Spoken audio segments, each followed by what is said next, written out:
has been defeated, and the army of Norway repelled. Duncan decrees that the Thane of Cawdor be put to death, and that Macbeth, the hero of the victorious army, be given Cawdor's title. Ross leaves to deliver the news to Macbeth.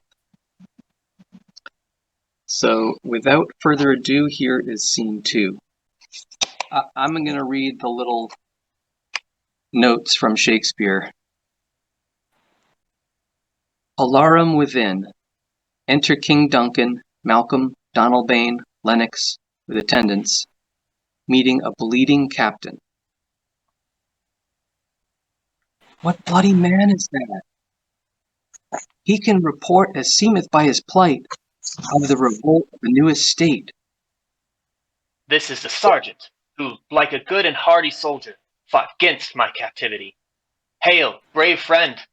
Say to the king the knowledge of the broil as thou didst leave it.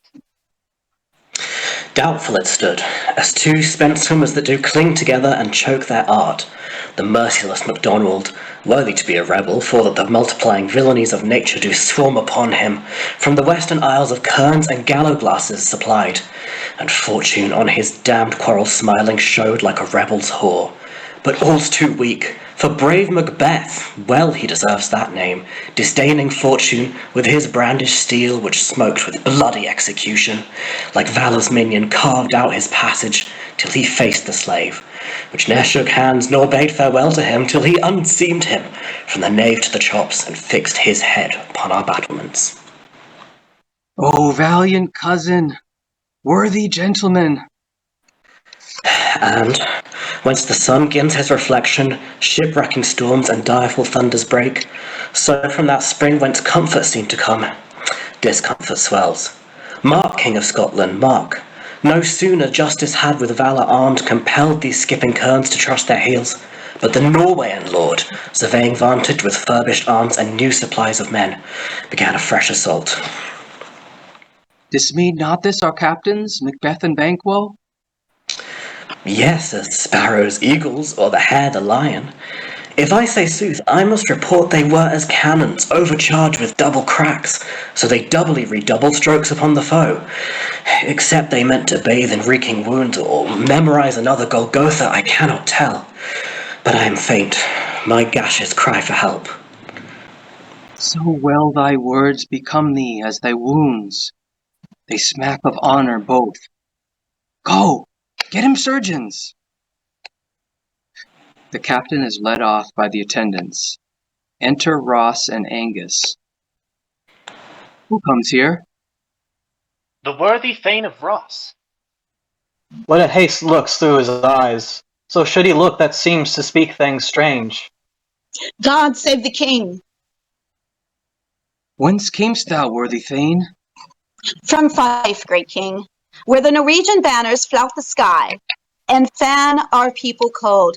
Norway himself, with terrible numbers, assisted by that most disloyal traitor, the Thane of Cawdor, began a dismal conflict, till that Belladonna's bygroom, lapped in proof, confronted him with self-comparisons, point against point, rebellious arm against arm, curbing his lavish spirit, and to conclude, the victory fell on us.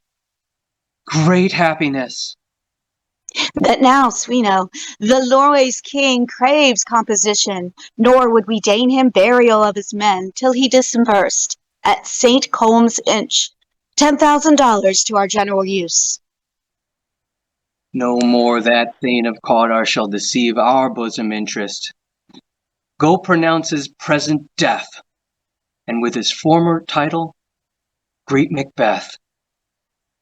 I'll see it done. What he hath lost, noble Macbeth hath won.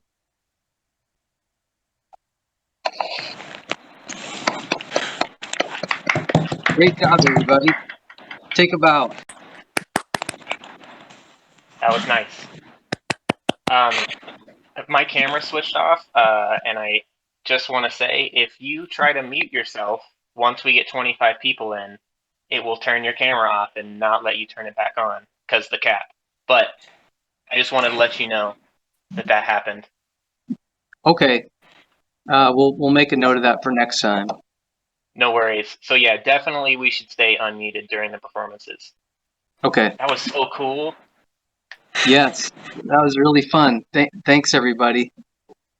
And Thank you. That was very fun. see you next time for scene 3. Wonderful. I'm excited. Bye. Amazing. Bye. Bye. Thanks, everyone. Bye. Bye.